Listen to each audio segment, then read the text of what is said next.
Hi and welcome back to Zoetopia. Today for a short analysis of Franz Kafka's The Trial. The Trial was written between 1914 and 1915 and is a really good example of European modernism and was published in 1925 after Kafka's death. I always say death for some reason, probably because it's easier. Anyway, so the first time I heard about this book was in high school when we had to read a short excerpt because we were looking at the different types of writing throughout the different eras, and that was, like I said, a perfect example of modernism. It's filled with satire, and the whole thing is absurd, and it also has a sharp political stand.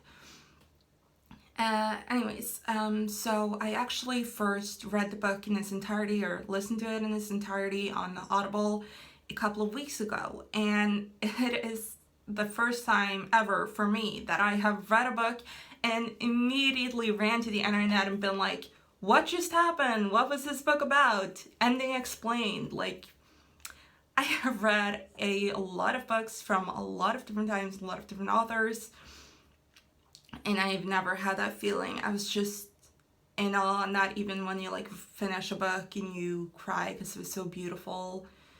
I know, I'm lame.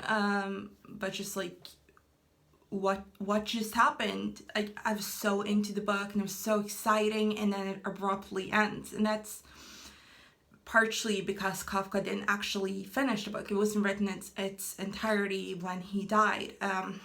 There were different excerpts or different chapters, and his friend, actually, I think Joseph Frettel, actually had to piece it together, and the chapters didn't even have numbers. They just had names. He had to guess what was which, and then the ending just comes very sharply because the ending was written, but not everything between. So all of a sudden it's it ends, and it's like, what?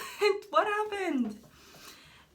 Anyway, so this is a very short novel, but there's a lot that happens in it, and people have a lot of different interpretations of it. And I personally as well have a lot of different interpretations of it, and I thought we would just look at some ways that you can read this novel. One of the first is as a an absurdist comedy.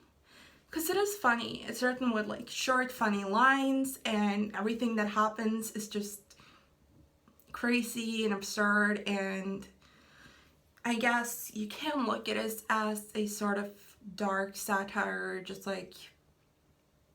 just what just happened?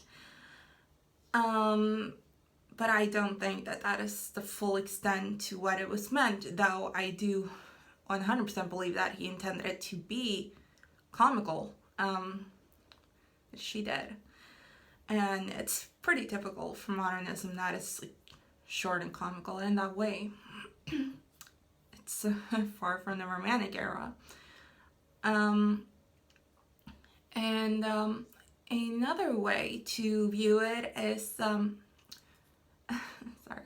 the way that I was taught that it was written in high school was as a sort of forecast perhaps to the Holocaust, because the trial, it's the process in a region in German, Processen, das Prozess.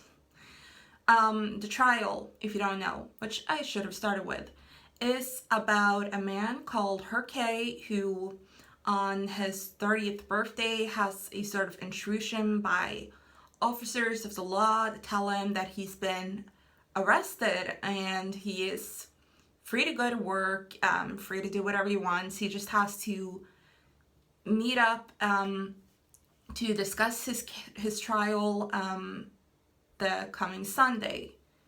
And they can't tell him why he's been arrested or who's accused him, just that he's under arrest. And then this book follows him first just basically laughing it off, he can't believe it because he doesn't believe that he is guilty of anything really. And he is a high-powered man of sorts. He is, like, I think third in chief in a powerful bank at the age of 30, which is very good. So he's a confident man, and he has a little bit of pride.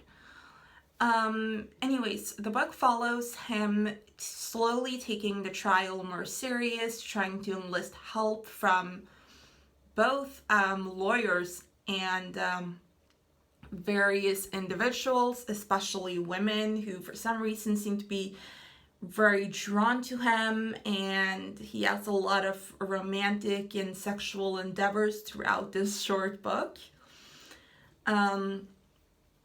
But then the book ends with him being executed in a very non-traditional way with a dagger to the heart.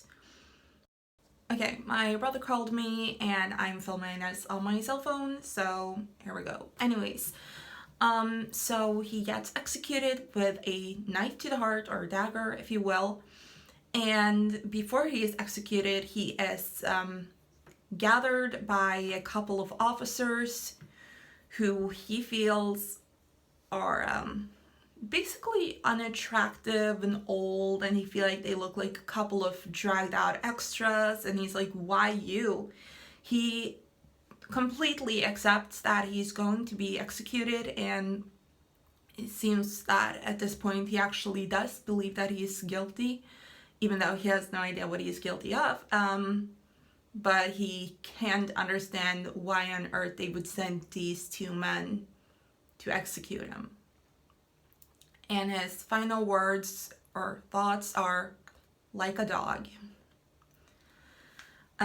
So yeah, one way to interpret this, as this is written in the beginning of World War I, and there's a lot of anti-Semitism, and this is especially a prominent book in the Jewish intellectual environments. One believes that this can be a foreshadowing to how the Jews will be treated during World War II, or even before that, during the Holocaust, when, without having done anything wrong, one is all of a sudden accosted or arrested, and your fate is completely out of your hands. And at some point, I guess that is something you have to accept to live, just go with the flow. And that's what Kay does. But another way to view this also, especially since it seems that at the end he believes that he is guilty, as a psychosocial drama where we can see clearly, like, when people keep telling you the same thing, you start to believe it, and you're like if you call a child dumb, many times they'll believe that they're dumb. We see ourselves in a mirror through other people, and Kay is 100% certain that he's innocent in the beginning, and he wants the trial to be blown off. He wants himself to be declared innocent, but at the end he accepts that he's going to die because of his guilt. And a third way to see this is as a political drama about bureaucracy in general, which also ties into the thing with Holocaust, because Holocaust is a manslaughter on the highest level of bureaucracy. But anyways, because the interesting thing with the trial, or case trial, is that you never know who's behind. You don't know what the organization is called. You don't know who, like, your true judge is. Everything is just, you meet the lowest people and then a level up, but they're, like, it's nothing. Everyone he meets is like, I'm just a low-level guy. And he's like, who is the high-level guy then? Who has accused me? And you don't know. I also think it's interesting to see this as a religious drama based on sin, because like I said, Kay has a lot of pride, which is one of the 7 deadly sins, and throughout the book you also see lust and greed, and he's just like, all these women are throwing themselves at him and he's taking it.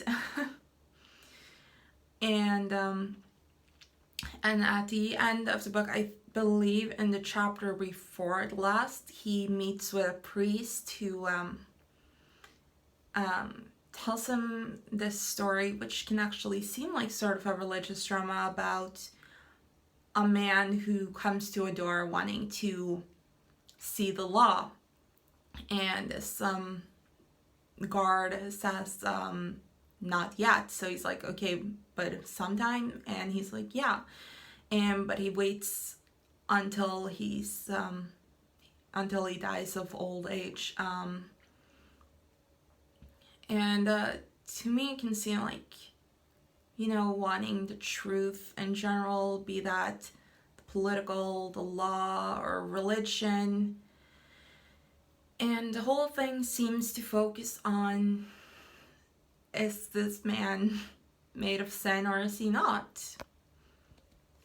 So basically, those are a few ways that I believe that you can interpret The Child by Franz Kafka. There is of course much more to say about this book, and I would love any feedback. If there's anything you think I missed, or if you would like a part 2 where I could elaborate some more. I don't want to bore you to death with literary facts or thoughts or, you know, all the things that are in my head. So this is it for now, but I hope you enjoyed, and I hope that you can relate to my views if you have read the book, and if not, I hope that you're enticed to read the book, because it's a really good, interesting book, and it's short, so bye.